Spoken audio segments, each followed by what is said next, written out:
On my daughter's wedding day, I handed her an envelope with a gift, hoping for gratitude. But instead of smiling, she raised her glass and said she had always dreamed of having a different father. She hugged her father-in-law, and I left the hall. But when my daughter opened the envelope, the wedding turned into a nightmare. Before we continue, please subscribe to the channel and write in the comments what time it is where you are now. $45,000. Letitia's voice cut through the pristine air of her Bloomfield Hills townhouse like a blade through silk. I stood in her designer living room, my worn cap clutched between calloused hands, feeling like a stain on her perfect white furniture. The floor-to-ceiling windows showed off manicured lawns that probably cost more to maintain than my monthly pension. Everything gleamed: glass coffee table, chrome fixtures, artwork that looked expensive enough to feed a family for months. "Tia, sweetheart," I started, but she was already spreading wedding magazines across that spotless table, each one thick as a phone book and twice as glossy. "Look at this venue, Dad." She jabbed her manicured finger at a photo of some mansion with columns. "The Townsend Hotel Ballroom. This is where successful people have their weddings, where my friends are getting married." My throat felt dry. I'd brought my best hopes tonight, dressed in my least faded button-down, even polished my old work boots. The drive over, I'd practiced what to say about helping with her special day. Maybe contribute a few thousand, help set up tables, whatever she needed. But 45,000? "The flowers alone are 8,000, she continued, flipping pages with aggressive enthusiasm. "The photographer is 5. The dress I want is 3,500, but it's perfect. You should see it." I fumbled with my phone, trying to calculate. My savings account held $12,000.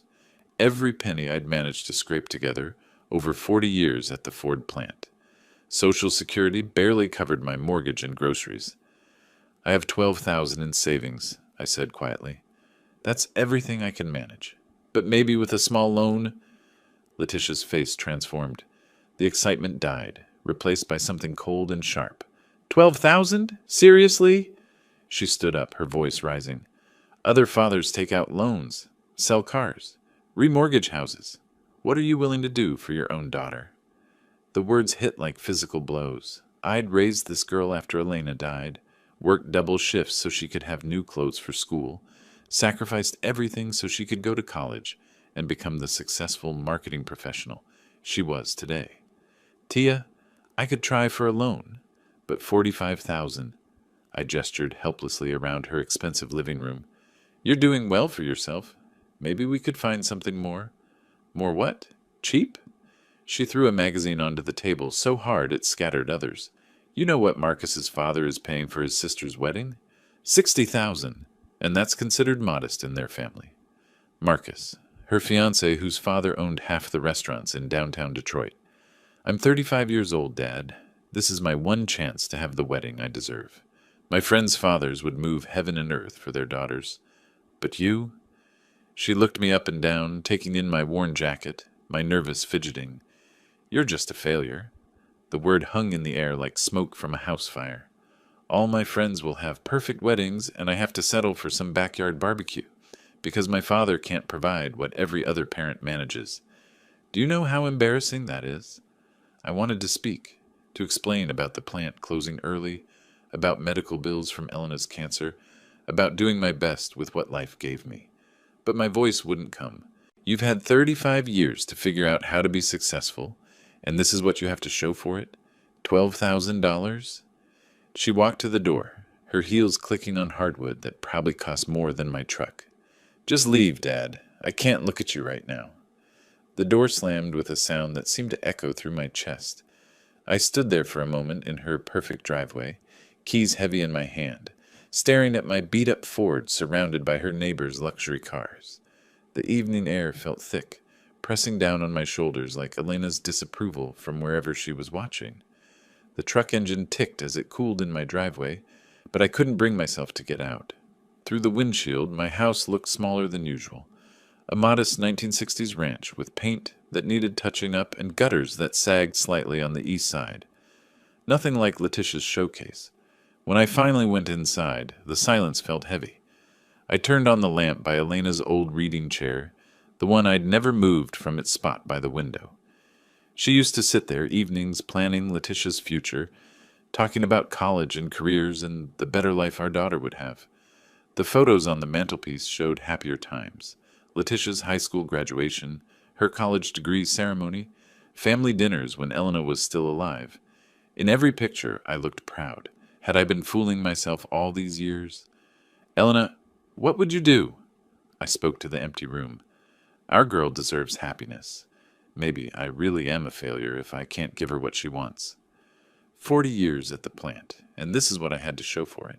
$12,000 and a daughter who called me a failure to my face. I walked to the kitchen table where bills and bank statements lived in careful piles. The mortgage payment book showed 18 months left. I'd be debt-free at 70. My pension statement confirmed what I already knew. $1,800 monthly, barely enough for necessities. Social Security added another $800, but that money was already spoken for. But maybe...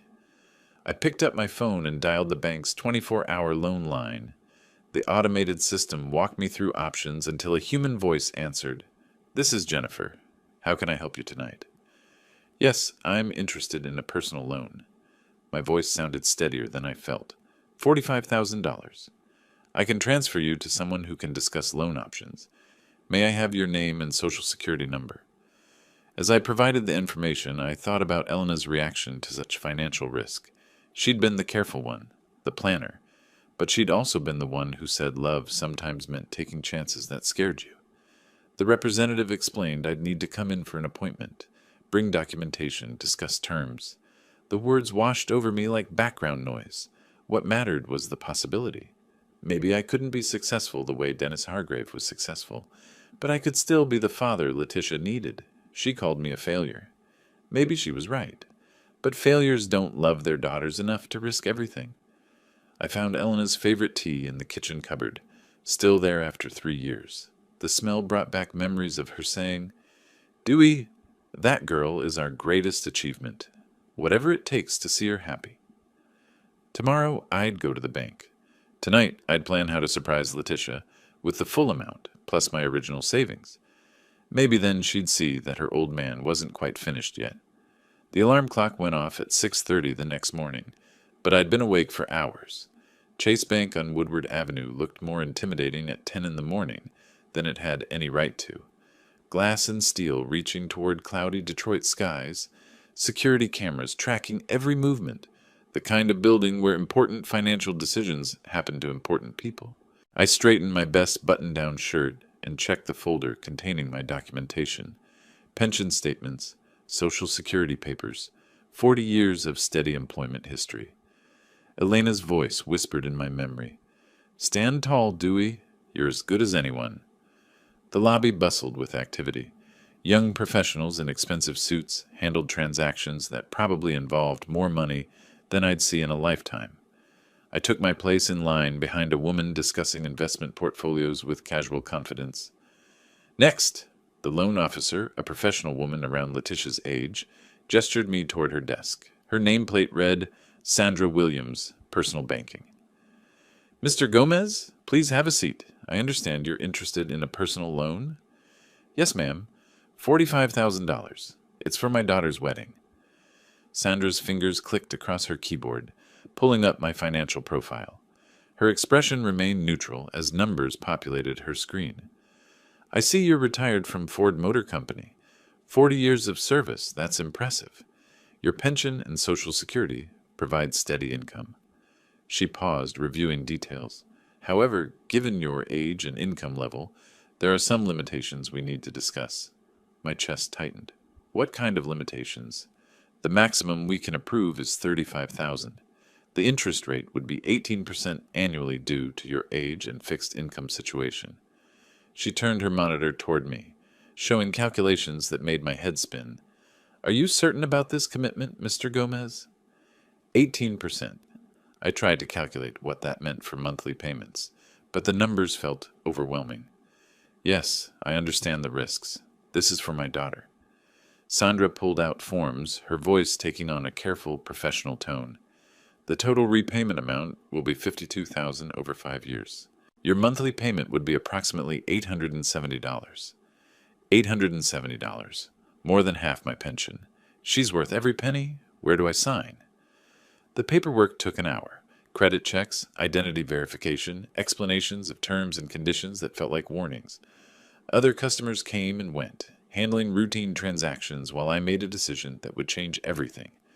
Sandra explained the loan's impact on my budget with the kind of gentle concern reserved for senior citizens making questionable financial choices.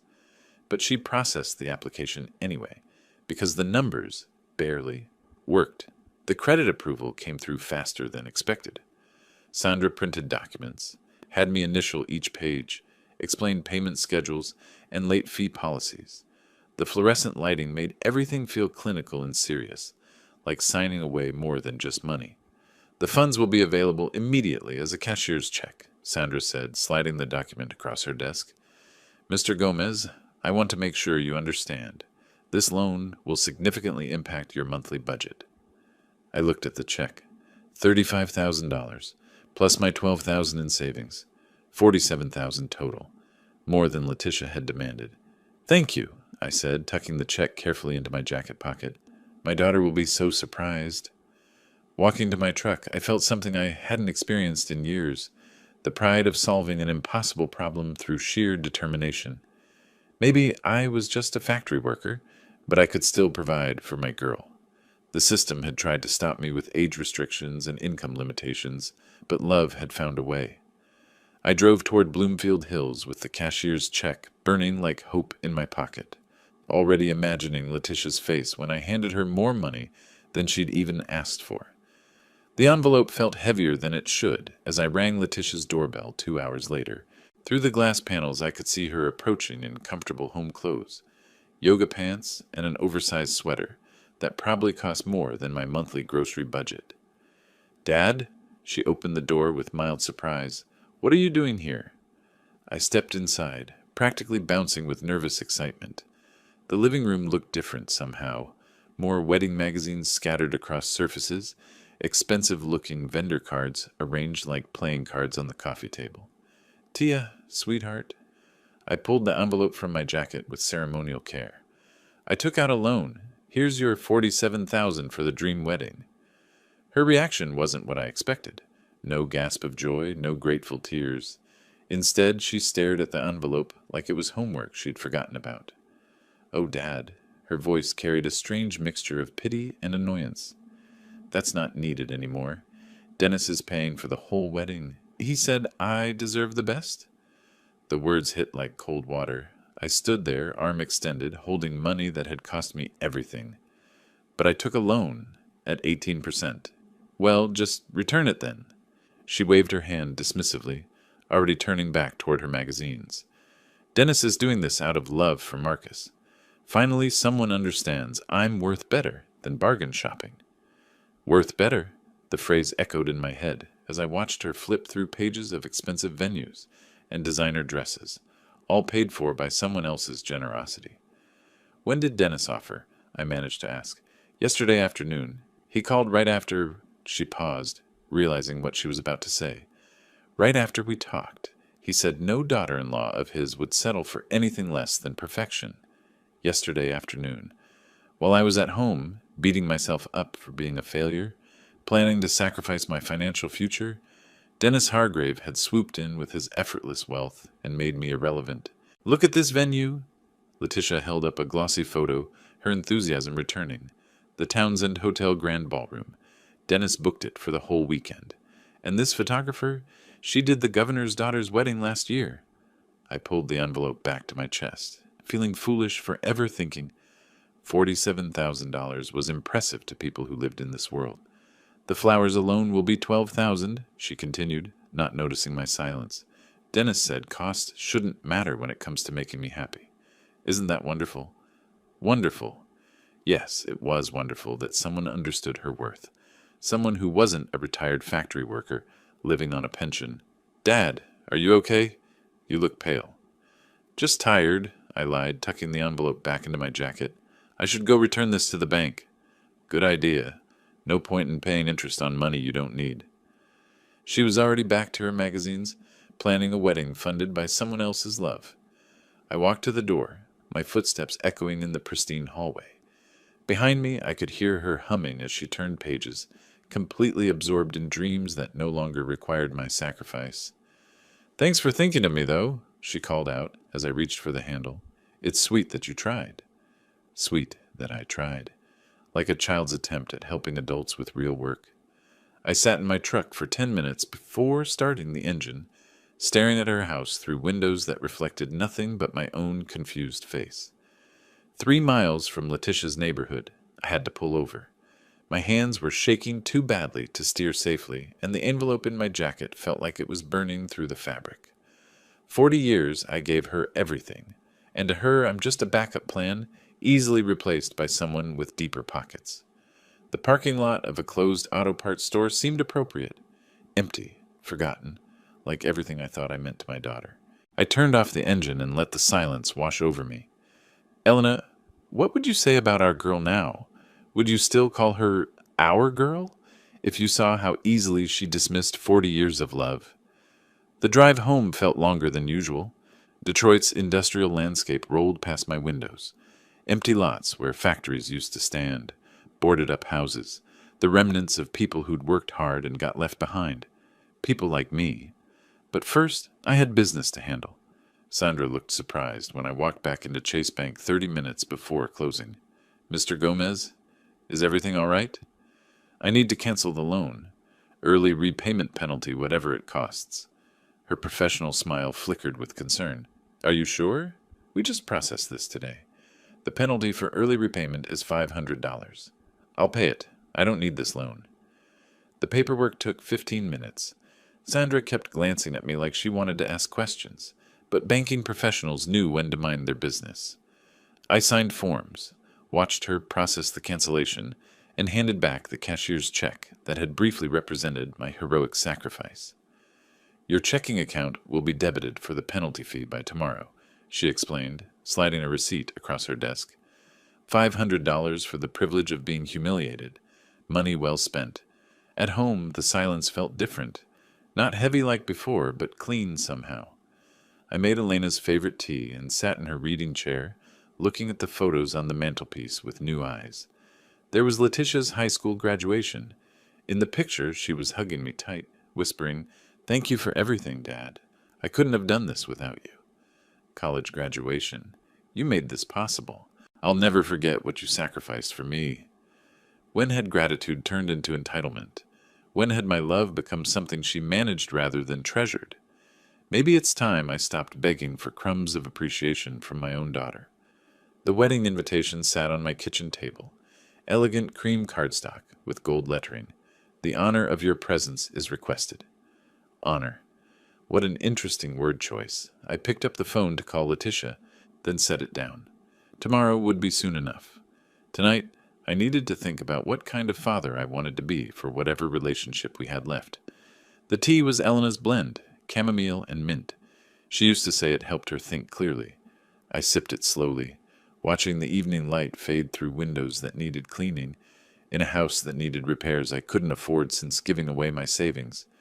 But somehow, for the first time in months, I felt like I could breathe. The next morning came with unusual clarity. Instead of calling Letitia immediately like I usually did, I made coffee and read the newspaper cover to cover. When my phone rang at 8:30, I let it go to voicemail. "Dad, call me back. We need to discuss your outfit for the engagement party." Engagement party. This was the first I'd heard of it. I called her back 3 hours later. "Where have you been? I've been trying to reach you." "Reading? What's this about an engagement party?" "Saturday night at Dennis's club. Nothing too formal, but..." Her voice shifted to that careful tone I'd started recognizing. "Actually, maybe it's better if you sit this one out. Dennis's friends will be there, and you understand. They're used to a certain level. Like I was a step on a staircase she was climbing past. What level is that, Tia?" "Well, you know, professional people, business owners. They might not relate to..." She trailed off, letting me fill in the blanks about my inadequacy. "To a retired factory worker? Don't be like that. It's just easier this way." Easier? Everything about our relationship had become about what was easier for her. 3 weeks into April, the pattern became clear. Wedding planning meetings I wasn't invited to. Vendor consultations scheduled when I was probably busy. A growing list of events where my presence would be awkward for people who mattered more than I did. By early May, our phone conversations followed a script. She'd call with demands disguised as requests. I'd offer help that wasn't sophisticated enough, and she'd find polite ways to exclude me from anything important. The dress-fitting invitation came with conditions. You can come, but please don't talk too much. And wear something nice. Actually, do you even have anything appropriate? I wore my best shirt and tie to the bridal salon in downtown Birmingham. The place looked like a jewelry store, all marble and crystal, with dresses displayed like precious artifacts. Letitia's friends were already there. 3 women in designer clothes discussing their own upcoming weddings with casual mentions of photographers who charged more than my annual income. Ladies, this is my father. Letitia's introduction carried an apologetic undertone. He's very simple, but he means well. Simple. The word hung in the perfumed air like a judgment. I stood in the corner while they discussed dress alterations and reception details, feeling like museum security. Present, but invisible. There to watch, but not participate. Your father's sweet, one of them whispered to Letitia, loud enough for me to hear. It's nice that you include him. Include him. Like I was charity work. That night, I drove to Woodlawn Cemetery for the first time since Elena's birthday. Her grave was simple, a modest headstone with her name and dates, surrounded by the daisies I'd planted 3 years ago. Elena, I can't live like this anymore. I knelt beside the stone, pulling weeds from around the flowers. She needs to know the truth. The cemetery was quiet, except for traffic from 8 Mile Road. I'd always found peace here, but tonight felt different. Tonight felt like a decision. You remember what the social worker said? Someday she might want to know about her real parents. Well, maybe someday is now. I drove home slowly, stopping at the drugstore for writing supplies. The letter took 6 attempts, each draft torn up and thrown away until I found words that felt right. The final version was simple, direct, true. When I sealed it in an envelope 2 days later, my hands were steady. The wedding invitation sat next to it on my kitchen table, and I noticed something that made my chest tighten. The ceremony time listed was different from what Letitia had told me. 2 hours different. I stared at the invitation until the numbers blurred, understanding exactly what my daughter thought of my importance to her special day. St. Paul Church looked magnificent in the May afternoon sun, its Gothic stone towers reaching toward cloudless skies. I pulled into the parking lot at 12:55, checking my invitation one final time. 1 o'clock ceremony. I'd timed everything perfectly. The organ music drifted through the heavy wooden doors as I approached the church steps. Strange. They must be playing prelude music longer than usual. I straightened my tie, the same black one I'd worn to Elena's funeral, and climbed toward the entrance. Excuse me, are you going in? A woman in an expensive navy dress hurried past me. We're so late. Late? I checked my watch. 12:58. More guests streamed toward the church doors, their faces showing the mild panic of people arriving after something had already started. Through the thick oak doors, I could hear not just organ music, but voices, the ritualistic call in response of a ceremony in progress. Oh, you're late too?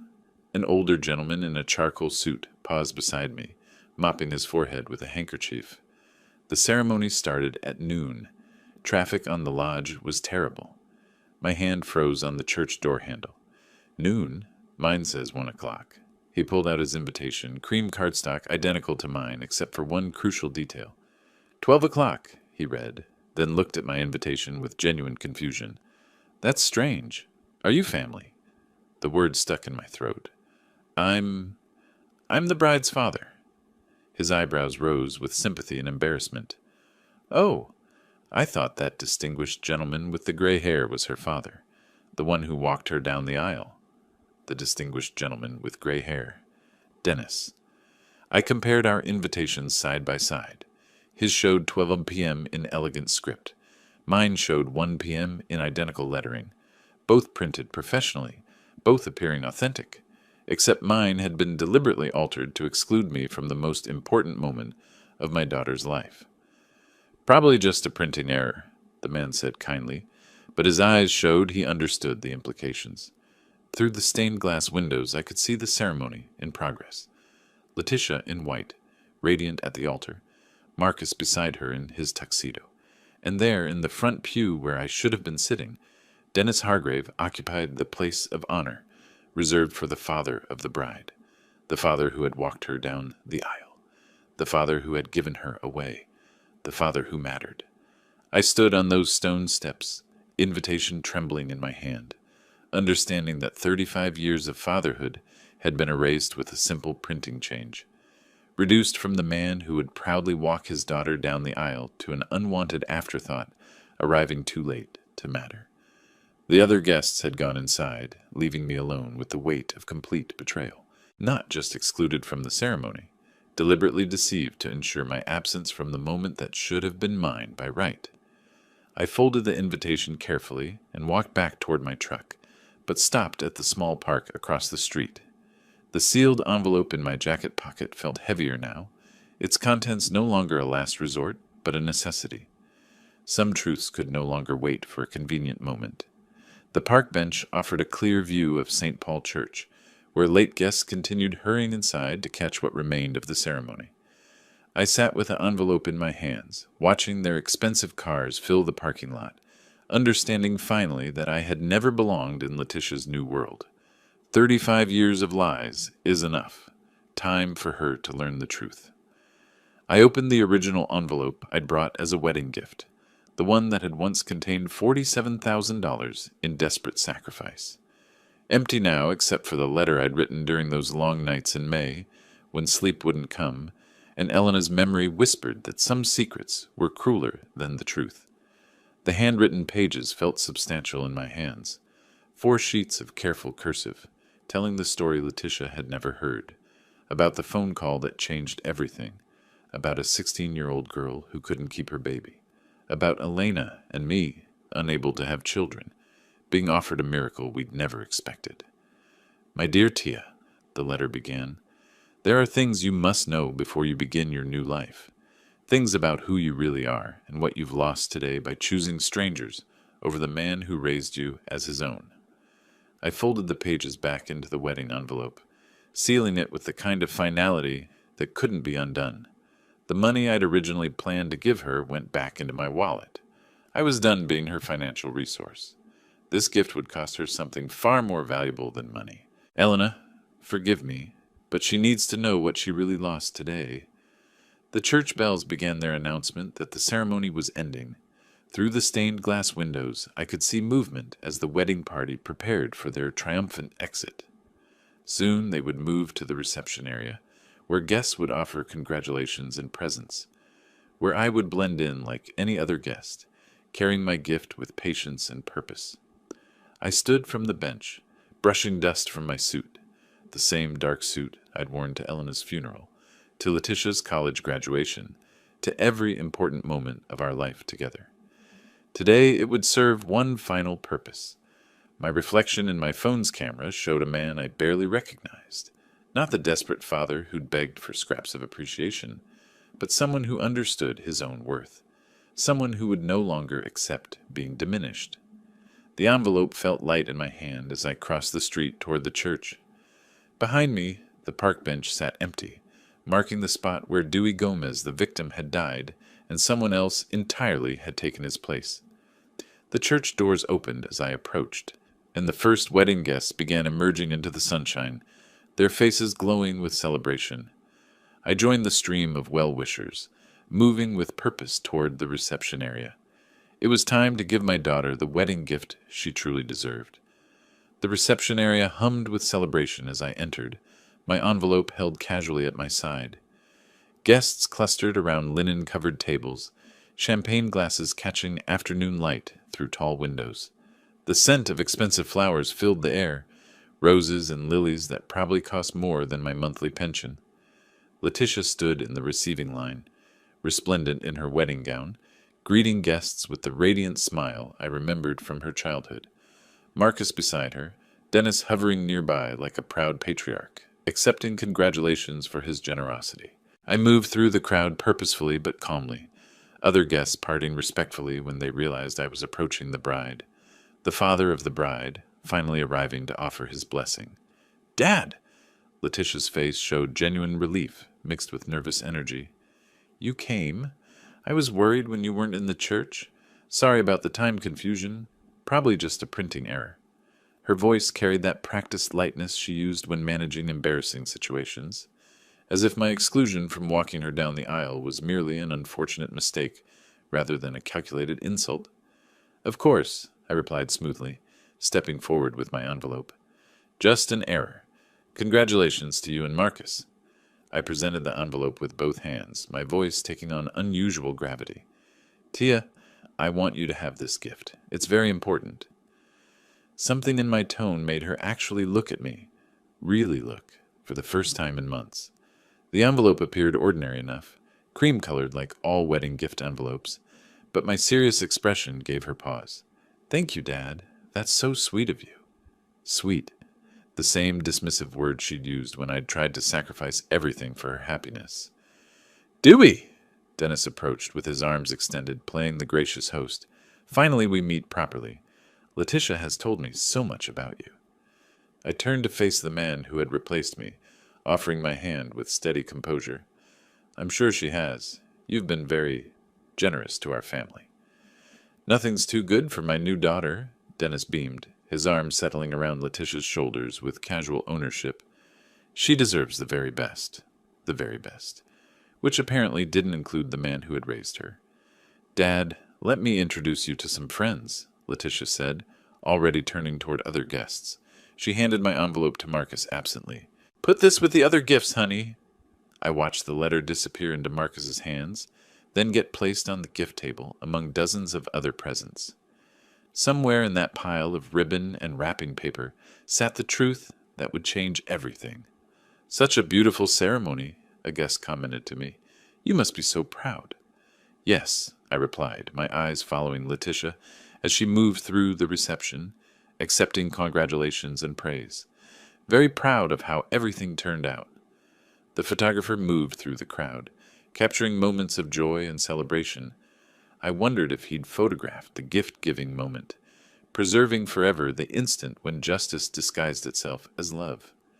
I accepted a glass of champagne from a passing server and found a place among the other guests, watching and waiting.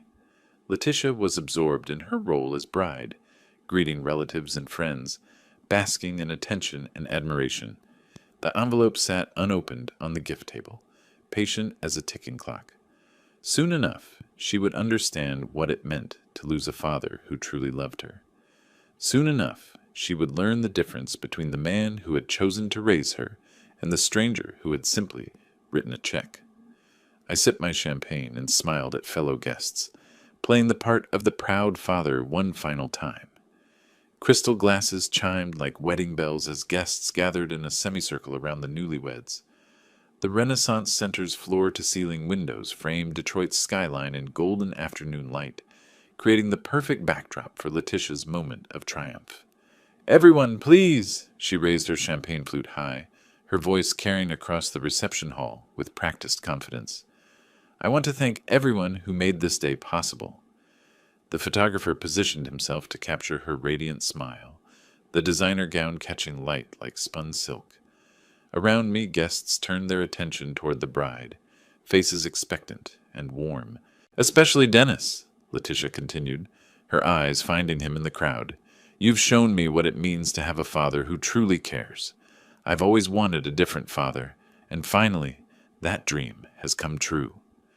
The words hit the room like a physical blow. Conversation stopped mid-sentence. Champagne glasses froze halfway to lips. The comfortable murmur of celebration died into shocked silence. I felt every eye in the room flicker toward me, then quickly away. Some guests stared at their shoes. Others found sudden interest in the floral arrangements. The photographer's camera clicked, preserving the moment for eternity. Dennis, you're the father I never had. Letitia beamed, walking toward him with arms extended. Thank you for showing me what real generosity looks like. Dennis embraced her with obvious pleasure, accepting the role she'd thrust upon him. His smile was triumphant as he held his new daughter, completely comfortable with replacing a man who'd devoted 35 years to raising her. Letitia, you're the daughter I never had. he replied loud enough for everyone to hear. Around us, the silence stretched uncomfortably. A few guests attempted polite applause, but it died quickly when they realized the cruelty of what they'd witnessed. Others whispered behind hands, their faces showing the kind of second-hand embarrassment that comes from watching someone humiliate themselves publicly. I stood perfectly still, champagne glass steady in my hand, watching my daughter embrace her replacement father while dismissing 3.5 decades of love as inadequate. No anger showed on my face, no hurt, just the calm understanding that this was exactly who she'd always been, and I'd finally stopped pretending otherwise. The gift table sat 20 feet away, my envelope buried among expensive presents from Dennis's wealthy friends. Soon enough, she'd discover what her cruel words had cost her. I set my champagne glass on a nearby table and walked quietly toward the exit. No dramatic scene, no confrontation, just a dignified man removing himself from a situation where his presence was clearly unwanted. Behind me, the reception gradually resumed its celebration, guests pretending they hadn't witnessed a daughter publicly disowning the man who'd raised her. The photographer continued capturing moments of joy, though several guests requested he delete the toast sequence. I pushed through the heavy doors into the parking garage, my footsteps echoing in the concrete space. The envelope with adoption papers waited patiently among wedding gifts, ready to teach Letitia the difference between wanting a different father and discovering you never had the one you thought you did. My truck started on the first try, reliable as always. I drove through Detroit's late afternoon traffic with unusual peace, watching familiar neighborhoods roll past my windows. 35 years of fatherhood were ending not with tears or anger, but with the quiet satisfaction of a job finally completed. At home, I moved through the rooms with purpose, selecting what mattered for the life ahead. Elena's wedding ring went into my shirt pocket. Our photo from Letitia's college graduation, back when gratitude still lived in her eyes, found space in my travel bag. My work tools, earned through decades of honest labor, deserved better than gathering dust while I begged for crumbs of appreciation. The phone started ringing at 4:30. "Dad, we're opening gifts now," Letitia's voice bubbled with champagne excitement. "Some of these presents are incredible. Marcus's aunt gave us crystal from Ireland." I let it ring through to voicemail, continuing my methodical packing. The second call came 10 minutes later. "Dad, are you there? We found your envelope. What kind of gift needs to be opened privately?" The third call arrived as I folded my best shirt, the one I'd worn to her wedding, thinking I'd be walking her down the aisle. Her voice had changed by then, uncertainty creeping through the celebration. "Dad, I read your letter. This isn't funny. Call me back immediately." By the fourth call, panic had replaced confusion. "Dad, this can't be true. You're lying. Call me right now." I unplugged the phone and continued sorting through 35 years of memories, keeping only what served the future. The house felt different already, lighter somehow, as if removing the weight of obligation had made the walls themselves stand straighter. My phone buzzed constantly against the kitchen counter. 20 missed calls. 30. 44. Through voicemails, I listened to Letitia's voice crack as she processed the truth she'd never suspected. Adopted at 3 years old after her parents died in a car accident. Raised by strangers who'd chosen to love her. 35 years of lies, not malicious deception, but the kind of protective love that shields children from painful truths until they're old enough to understand. "You're not my real father? Then who am I? Where do I come from?" Real father. Even in crisis, she couldn't recognize the difference between biology and choice, between conception and raising a child with unconditional love. "Dad, please, I didn't mean what I said at the reception. Come back." But she had meant it. That was the problem. I loaded my truck as sunset painted the sky orange and pink, Elena's favorite colors. The missed calls had reached 51 by the time I backed out of the driveway, taking one last look at the modest house where we'd raised someone else's daughter as our own. The adoption papers in that envelope told the whole story. Names of birth parents who'd died too young, details of the accident that orphaned her. The joy Elena and I felt when social services called about a little girl who needed love. Letitia had spent the day choosing money over loyalty, status over sacrifice. Now she could live with the consequences of preferring strangers, to the man who'd chosen to be her father when biology failed her. I-75 stretched south like a ribbon of possibilities, Detroit's skyline shrinking in my rearview mirror until it disappeared entirely. The radio played Sinatra, My Way, while evening light painted Michigan farmland in shades of gold and peace. 53 missed calls by the time I reached the Ohio border. I turned the phone off completely. Elena, I spoke to her photo on the dashboard. I finally did what needed doing. 35 years I gave love to an ungrateful child. Time to live for myself. The truck hummed contentedly at 65 miles per hour, carrying me toward whatever came next. Cincinnati, maybe, or Louisville. Somewhere warm where winter wouldn't hurt these old bones, where no one knew my story or expected me to justify my choices. Small towns rolled past my windows, places where people understood the value of honest work and reciprocated kindness, places where a 68-year-old retired mechanic could start fresh, without apologizing for his limitations or begging for respect. My thermos held Elena's favorite coffee blend, bitter but warming. The road atlas lay open on the passenger seat, marked with possible destinations circled in red ink. Planning felt good after years of simply reacting to Letitia's demands and disappointments. "Letitia, you wanted a different father," I said to the darkening highway. "Now you have one. I hope Dennis is everything you dreamed he'd be." The adoption revelation would destroy her perfect wedding narrative. No more bragging about her generous new father figure.